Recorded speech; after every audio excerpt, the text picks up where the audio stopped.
Welcome back at the rate one seat UPSC. आपका राहुल। तो चलिए शुरू करते हैं अपने यूपीएससी मेंस के इनिशिएटिव को। Okay, specially for those who be appearing for mains examination in 2025, है ना। अब ज़्यादा दिन बचे नहीं है, 2-3 महीने। ओके, इसलिए प्रीलिम्स का जो है उसको हमने थोड़ी देर के लिए ना put and hold on it. Okay, फिर भी है ना, जैसे इंटीग्रेटेड हुए those who be appearing for 2026 prelims, उनके लिए भी है ना कि 100 क्वेश्चन आपको जनरल स्टडीज़ के, राइट, उसको करनी है। तो I would be uploading in a week say like 200-300 MCQ, तो है ना, हम बिल्कुल यूपीएससी के पैटर्न पे वैसे अपलोड करेंगे। तो चलिए without wasting any more time, अपना जनरल स्टडीज पेपर 3। ओके, और ये थोड़ा कंफ्यूजिंग पेपर होता है, राइट। इसमें जनरली हम आइडिया नहीं लगा पाते हैं। जैसे अभी जो टॉपिक डिस्कस करेंगे इसमें इंटरनल सिक्योरिटी या फिर जितने भी वेरियस सिक्योरिटी फोर्सेस और उनकी क्या काम है, उनकी एजेंसी, राइट। और अभी तो देख रहे हैं ना, हर एक जगह वॉर चल रहा है, और उसमें भी UPSC would ask you about drones, है ना, क्योंकि अभी वो बड़े बड़े जो हम आर्म्स, जैसे मिलिट्री इंडस्ट्रियल कॉम्प्लेक्स, पहले अमेरिका था, अब चाइना भी आ गया, right, being a super power. दो देश के बीच में लड़ाई हो रही होगी तो इसको भी बेचेंगे, उसको भी बेचेंगे। तो आर्म्स, है ना, कुछ चीज़ है जो हमेशा चलती है ना। आर्म्स की sale, drug trafficking, human trafficking, अभी एप्स्टीन फाइल, उसमें पता चल रहा है कि कितने सालों से चल रहा है। और भी आप देख भी रहे होगे ना कि आप आजू बाजू या फिर the kind of thing that you are consuming, okay, वो किस तरह का है ना, regarding objectification of girls, under age girls, है ना, स्पेशली, या फिर आपको डराने वाले जितने भी पॉलिसी, खैर चलिए वो डाइग्रेस हो जाएंगे। ओके, तो हम देखते हैं, क्वेश्चन है आपका ड्रोन से रिलेटेड। ओके, क्योंकि ये अभी रशिया यूक्रेन का वॉर और अभी अपना जो ऑपरेशन सिंदूर हुआ है ना, उसमें ड्रोन का इस्तेमाल हुआ था। तो आपसे यूपीएससी पूछेगी, drone have emerged as the most disruptive technology in asymmetric warfare. पहले ये था ना कि वो अगर ये अटैक करेंगे तो हम भी इन प्रोपोर्शन, है ना, उतना ही उनको अटैक करेंगे। ओके, तो अब तो खैर बहुत ज़्यादा आगे बात बढ़ गई है ना। रशिया कभी भी न्यूक्लियर अटैक का वो बोलते रहता है, नॉर्थ कोरिया कभी भी बोलते रहता है, ईरान, उसके ऊपर इतना लफड़ा। तो वो सब जितना भी चीज़ है उसको आप देखो, लेकिन हम स्पेसिफिकली ड्रोन के बारे में बात करेंगे। Drone have emerged as the most disruptive technology in asymmetric warfare, critically examine and suggest, आपको सजेशन भी देना, the implication of drone warfare on India's national security. National security क्यों? क्योंकि ऑपरेशन सिंदूर, है ना, पाकिस्तान और फिर उसको सपोर्ट कर रहा है चाइना। ओके, तो हमारे दोनों के साथ बॉर्डर डिस्प्यूट कितना ज़्यादा है, ठीक है। तो और ऐसे में आपको ऐसे ड्रोन वॉरफेयर इन 21st सेंचुरी, ठीक है, तो इसके बारे में देखते हैं। ड्रोन टेक्नोलॉजी हैज रेवोल्यूशनराइज, है ना, डिस्ट्रप्टिव था modern warfare, creating a new dynamic of asymmetric threat. ऐसा नहीं कि प्रोपोर्शनेट लिया, उसने हमें इतना अटैक किया तो हम उसे प्रोपोर्शनेट में, है ना, इतना, अब वो समय गया, ठीक है। क्योंकि ड्रोन क्या है कि अचानक से लोगों को ऐसा मिल गया ना, एक ऐसा हथियार which is low cost, high impact potential of UAV, unmanned aerial vehicle. Okay, specially when deployed in swarm. Swarm का मतलब समझते हैं कि बहुत सारे ड्रोन उड़ रहे होंगे और दे वुड बी कोऑर्डिनेटिंग या फिर कम्युनिकेटिंग अमंग देमसेल्फ। कोई ह्यूमन नहीं है तो लॉस ऑफ ह्यूमन लाइफ कोई मायने नहीं रखता, राइट। मतलब जिन पे वो बम गिरा रहे हैं उनके लिए तो मायने, लेकिन जो उड़ा रहे हैं उनको, वो थोड़ी ना कोई एयरक्राफ्ट में बैठे हुए हैं, राइट। तो स्वॉर्म का मतलब होता है कि बहुत सारे जो ड्रोन्स हैं वुड बी कम्युनिकेटिंग, और एक ड्रोन को आप गिरा भी दोगे ना, rest would complete the operation. तो ये होता है, राइट। तो the low cost high impact potential of ये UAV, specially when deployed in swarm, है ना, has exposed the vulnerability of traditional air system. Okay, तो पहले क्या था कि आप सुनते होंगे ना, ईरान का आयरन डोम, और अभी जो ट्रम्प, ओके, वो आयरन है तो हम गोल्डन डोम बनाएंगे। डोम मतलब उनका ये है कि अगर इजराइल का क्या है कि अगर फिलिस्तीन या हमास, है ना, वो दे वुड अटैक, अगर वो कोई भी मिसाइल छोड़ते हैं तो क्या इंटरसेप्टर्स होते हैं, राइट। तो आयरन डोम का मतलब कि हमारी कंट्री में वुड बी न्यूट्रलाइज्ड, है ना, कि यहाँ से वो मिसाइल निकलेगी और वुड बी डिस्ट्रॉयड जब वो निकले तो। ओके, तो वैसे ही आपका यूएस वो बना रहा है, हमारे भी है ना, आकाश तीर और वो सब, अभी सारे एग्जांपल्स। तो ये सब जो की पॉइंट्स है उसको आप याद रखिएगा। Recent event such as Ukraine, उसका जो ना, उसमें होता है ना, एफपीवी बोलते हैं, फर्स्ट पर्सन व्यू, एफपीवी, है ना। ये भी अगर प्रीलिम्स में पूछे, एफपीवी स्टैंड्स फॉर, तो फर्स्ट पर्सन व्यू ड्रोन्स। ये स्ट्राइक किया था कहाँ पे? यूक्रेन है तो रशिया, और फिर अभी पाकिस्तान ने हम पे, है ना, swarm attack during operation Sindoor. Okay, ये बताता है ना, underscores the pressing need for India to reimagine its air defence strategy, ठीक है। ऐसा नहीं कि हम बहुत बड़े मिसाइल्स वो सब बना रहे हैं और पता चल रहा है कि क्योंकि ये लो कॉस्ट है ना, मतलब समझिए कि आप 8 लाख 9 लाख की चीज, और वो जो आप बना रहे हो, है ना, would be cost in crores में, मिलियंस में, राइट। तो अगेन, तो बहुत सारा असिमेट्रिक वॉरफेयर हो रहा है, तो उससे हमें भी इवॉल्व होना चाहिए, राइट। और क्या है कि ये कुछ नया नहीं है, जैसे अभी आप सुन रहे हो ना इलेक्ट्रिक व्हीकल, तो आपको पता होना चाहिए कि पेट्रोल व्हीकल से बहुत पहले इलेक्ट्रिक व्हीकल आई थी, राइट। लेकिन अगेन इंडस्ट्री और वो जो होता है ना कि लॉबिंग, जिस कंट्री के पास ऑयल था तो उन्होंने ऑयल के लिए electric had a back seat, वापस से इलेक्ट्रिक को इतना प्रमोट किया गया। अभी देखो वो जो मैग्नेट है ना, रेयर अर्थ से जो बनती है, इतनी छोटी मैग्नेट होती है, that would be controlling most of your जो भी कार के है ना, जो भी इंटेलिजेंट सिस्टम है, ओके, स्टार्ट और ये जितने सारे फीचर्स होते हैं are to be control by, are being control by वो मैग्नेट, रेयर अर्थ मैग्नेट। और कैसे है कि चाइना का मोनोपोली है, ओके, उसने इतना ज्यादा इन्वेस्टमेंट, तो उसके पास खदान भी है, मतलब जो माइंस भी है, और उसको प्रोसेस करने की क्षमता भी है। कैसे अफ्रीका के पास माइंस है लेकिन उनको प्रोसेसिंग है ना, दिस प्रोसेसिंग फैसिलिटी चाइना के पास दोनों है। इसलिए क्या है कि वो अगर जैसे उसने अभी है ना बैन कर दिया है, अमेरिका को नहीं दे रहा है, इसी को बोलते स्ट्रेंथ ऑफ पावर, है ना, कि चाइना, अमेरिका जो है वो चाइना पे ज्यादा चढ़ नहीं सकता, राइट। और अपने इंडिया पे भी बोला है कि हम आपको मैग्नेट देंगे, आप पे जो बैन लगाया था उसको हटाते हैं हम देंगे, लेकिन आपको बताना होगा कि कहीं whether you are supplying it to European countries और American countries, उनको तो नहीं दे रहा हो ना। तो सोचो कि कितना ज़्यादा रेयर है। तो again these thing gets involved, है ना। तो यूएवी बहुत पहले से इस्तेमाल हो रही है, वर्ल्ड वॉर 2 में हुआ था, ओके, वर्ल्ड वॉर 2 में कोरियन वॉर में, दोनों में, है ना, लेकिन वो इतना सोफिस्टिकेटेड नहीं था। फिर 1991 के बाद गल्फ वॉर, है ना, उसमें भी यूएवी, तब तक उनका काम था सर्वेलेंस करना, है ना, वो बिहाइंड एनिमी लाइन्स, है ना। वो मूवी में कैसे है कि वो चेचनिया और वो उसके उस समय जो जा रहे थे ना, वहाँ पे वो देखने के लिए ना कैमरा लगे होते थे, सर्वेलांस के लिए, ठीक है, और रिकॉनेसाइंस बोलते हैं, ओके, उनके रोल के लिए था। फिर क्या हुआ कि आपका अचानक से, है ना, 2020 के करीब अचानक से चेंज आया, अजरबैजान और अर्मीनिया, इनके बीच में वॉर हुआ, और टर्की, जो इतना हम उसके बारे में बोलते हैं, टर्की के पास हाईली सोफिस्टिकेटेड, वो बहुत बहुत सोफिस्टिकेटेड ड्रोन्स बनाता है, राइट। उनके जो ड्रोन है उनका नाम है बायरक्तार, है ना, TB2 ऐसे करके।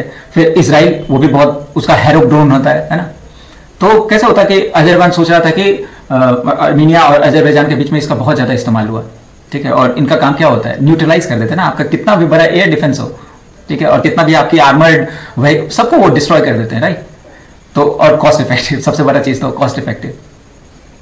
तो आपको इसमें यूक्रेन रशिया का कॉन्फ्लिक्ट और एक स्पाइडर वेब आएगा, है ना, नथिंग टू डू विद ये आपका मतलब ICTI, मतलब इंफॉर्मेशन को, स्पाइडर वेब ड्रोन है ना, यूक्रेन ने ये ऑपरेशन स्पाइडर वेब किया था, और इसमें भाई फर्स्ट पर्सन व्यू जो 100 से ज्यादा ड्रोन्स को उड़ाए थे उसने।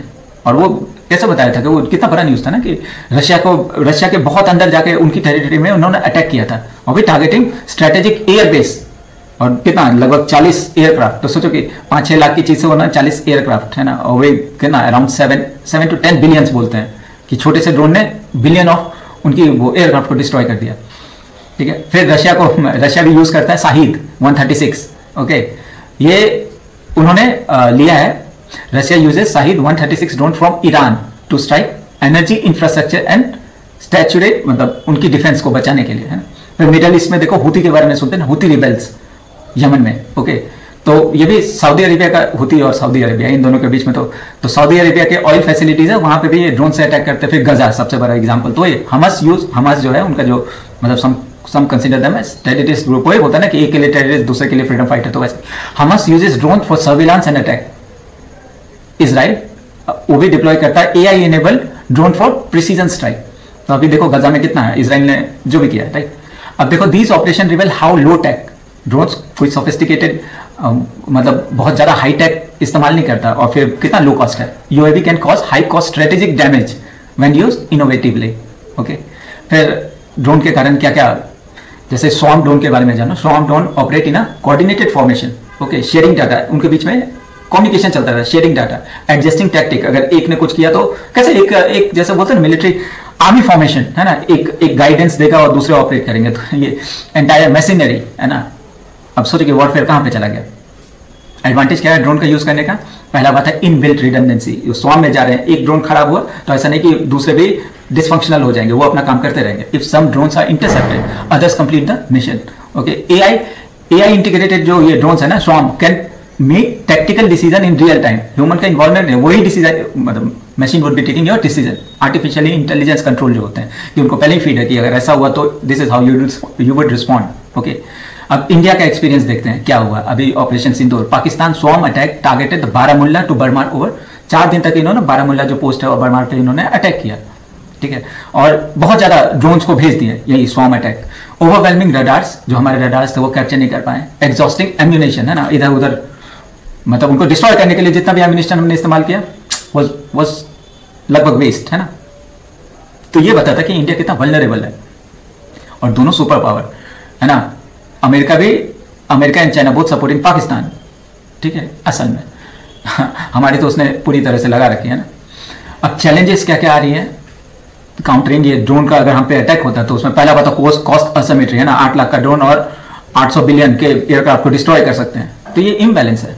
ओके, हम एक्सपेंसिव मिसाइल बना रहे हैं और ये बिल्कुल कॉस्ट इफेक्टिव नहीं है ना कि 8 लाख की चीज को आप है ना मतलब समझ लो कि 2000-3000 करोड़ के मिसाइल से अटैक करो।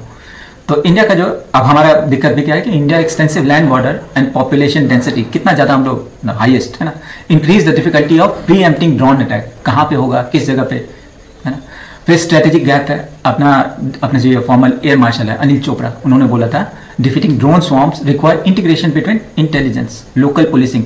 पहले कैसे था कि वो लोकली है ना इंटेलिजेंस गैदरिंग होता था, आईबी के लोग फॉर्मल ड्रेस में या फिर सिविल ड्रेस में रहते थे, पान वाले दुकान वाले, तो और लोकल को भी इन्वॉल्व करते थे कि अगर आपको साइट हो है ना कि कहीं पे ड्रोन उड़ता हुआ दिखे, ठीक है, तो ये कोऑर्डिनेशन चाहिए, integration between intelligence local policing air defence and cyber warfare, ये इन सब पे जो काम कर रहे हैं उन पे। फिर इंडिया का जो एंटी ड्रोन इंफ्रास्ट्रक्चर है ना, उसके बारे में जाने कि ऐसा नहीं कि इंडिया पीछे है, इंडिया भी कोशिश कर रहा है, जैसे आकाश तीर एयर डिफेंस कंट्रोल सिस्टम, ठीक है, इसमें भी क्या होता है कि रियल टाइम डेटा को इंटीग्रेट करते हैं और इंडियन एयरफोर्स का ये कमांड एंड कंट्रोल सेंटर पे, तो आकाश तीर याद रखिएगा। फिर भार्गव अस्त्र, ओके, ये भी 64 माइक्रो रॉकेट को रैपिड सक्सेशन में वो कर सकता है, जैसे बहुत सारे ड्रोन्स है ना, तो एक बार में वो 64 माइक्रो रॉकेट्स को लॉन्च कर सकता है।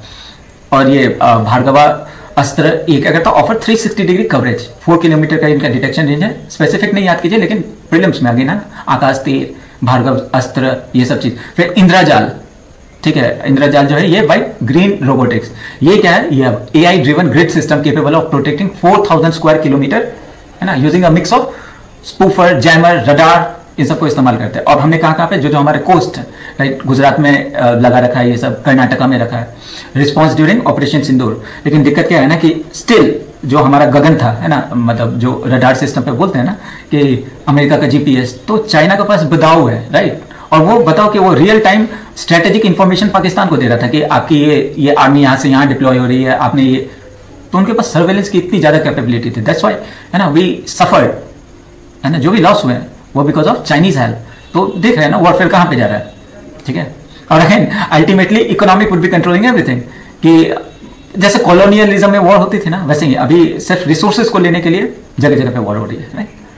अब हमारा रिस्पॉन्स ये सब हमने क्या रिस्पॉन्स, ऑपरेशन सिंदूर जो हुआ उसमें क्या क्या हमने अपना इंडिया का जो intelligence right, India integrated counter इसको बोलते हैं UAS grid, okay, unmanned area surveillance, okay, तो हमने यूज किया रडार मिसाइल, अपने जो बेस है ना, आर्मी बेस हो या फिर जितना भी बेस है उसको प्रोटेक्ट करने के लिए। फिर हमें पता मतलब हमने यूज किया पुलिस और इंटेलिजेंस का जो नेटवर्क है कि भाई यही चीज है ना कि आम आदमी भी कुछ भी लाइक वो स्पॉट करे ड्रोन को, तो need to convey this message to authority है ना।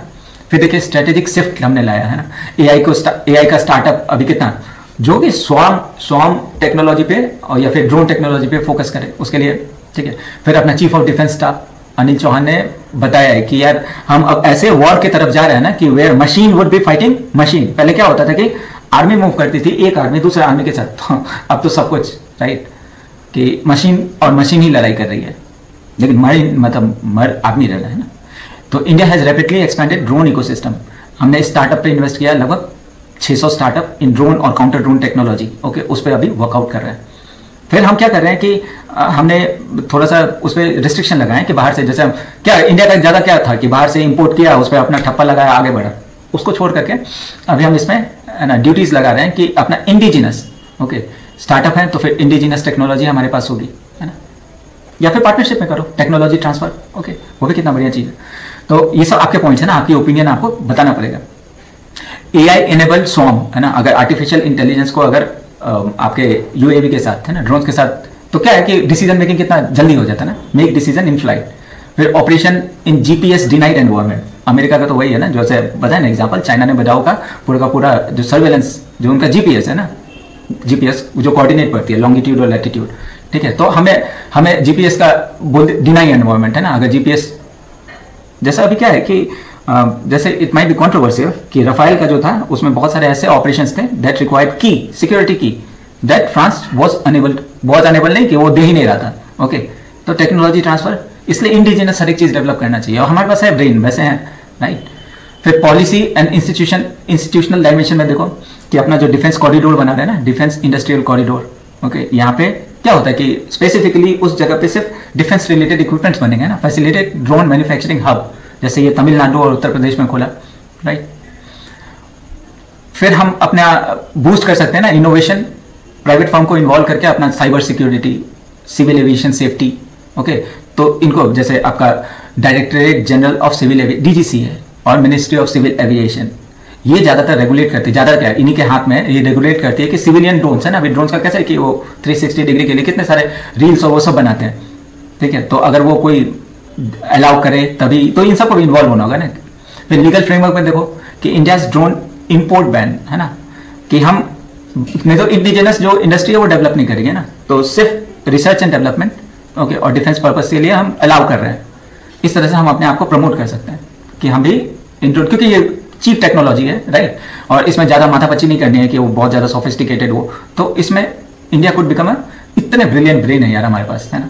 अब लेकिन वही है कि अगेन पूरा education reform, college syllabus reform, पहली बात तो लोग को पता चलना चाहिए ना कि नाउ जो ट्रेडिशनल हम पढ़ते थे जो सिलेबस, तो things have moved very very very far, right, वहाँ से बहुत आगे जा चुका है। तो हमें अगेन अपने सिलेबस और अगेन जो हम बोलते हैं ना, अभी सोचो कि डोनाल्ड ट्रंप है ना, he was mocking us on our pronunciation, वो सीधे बोलता था कि आपकी अंग्रेजी मुझे समझ में नहीं आती है, और दिस डेवलप कंट्रीज है ना, उन्हीं के पास, तो सोचो कि language, communication, calculation, right, don't consider CSAT examination just as an examination which you would have to just है ना पासिंग मार्क लाना, नहीं, ओके, उसमें उसको भी ध्यान रखिएगा ना, उसमें दोनों कॉम्प्रीहेंशन और आपके मैथमेटिक्स, राइट, और रीजनिंग जो आपने 6 से लेके 10 तक में पढ़ा होगा वही स्टैंडर्ड होता है, ठीक है। तो एक तरह से ये यूपीएससी है ना, if you are preparing for UPSC, तो एक तरह से ये बन जाता है 6 to 12 सिलेबस आपका पूरा का पूरा कवर होता है, यू आर अपडेटेड कि आगे किस तरह का मतलब बेटर डिसीजन मेकिंग, और पर्सनैलिटी पूरी चेंज हो जाती है, right. Even if you are unable to qualify for this examination, at least सोचो कि आगे वाली जनरेशन कितना पैसा बचा लेंगे ना। अभी एक ट्यूशन का देखो, the thing that I used to charge, right, वो भी कितना ज्यादा है ना, और मतलब एक घटिया से घटिया स्कूल में भी, if it's an English medium school, would cost है ना पर एक, अगर आपके पास एक बच्चा, would cost you around 10,000 per month, ठीक है, और फिर उस अलग खर्चे, तो चलिए फिर अपना जो डॉक्टराइन है ना, ये आपके ओपिनियंस है ना कि आपके पास एक डॉक्टराइन होना चाहिए ना, जो बोलते हैं स्टैंडर्ड ऑपरेटिंग प्रोसीजर, तो स्ट्रेटेजिक डॉक्टराइन उसको अपडेट करना चाहिए।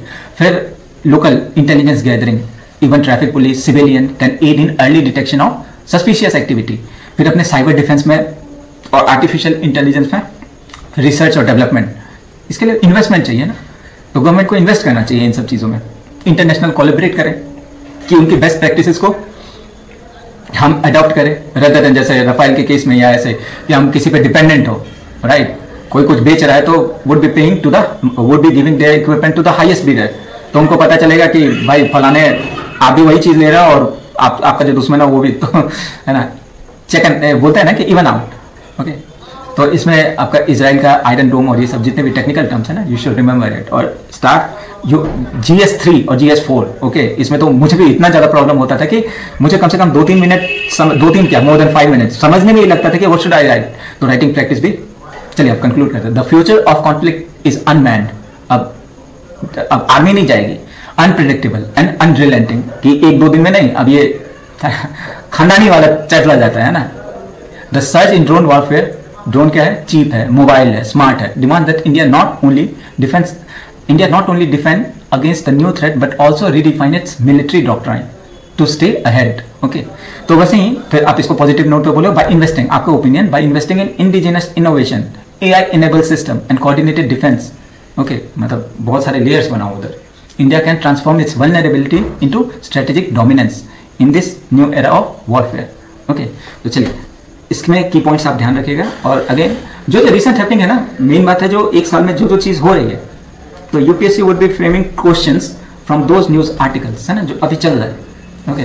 मेरी भी पहले स्ट्रेटेजी थी कि ट्रेडिशनल वे में मैं सोचता था कि everything that comes in the news paper would be important for prelims और मेंस, नहीं, पूरी स्ट्रेटेजी उन्होंने बदल दी है कि जो लेटेस्ट है, जो चल रहा है विद इन अ ईयर, तो फोकस कीजिए those happening for UPSC prelims 2026।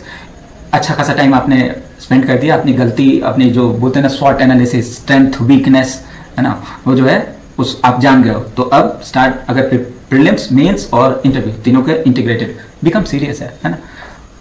चलिए फिर मिलते हैं नेक्स्ट टॉपिक पे। Thank you for watching, bye.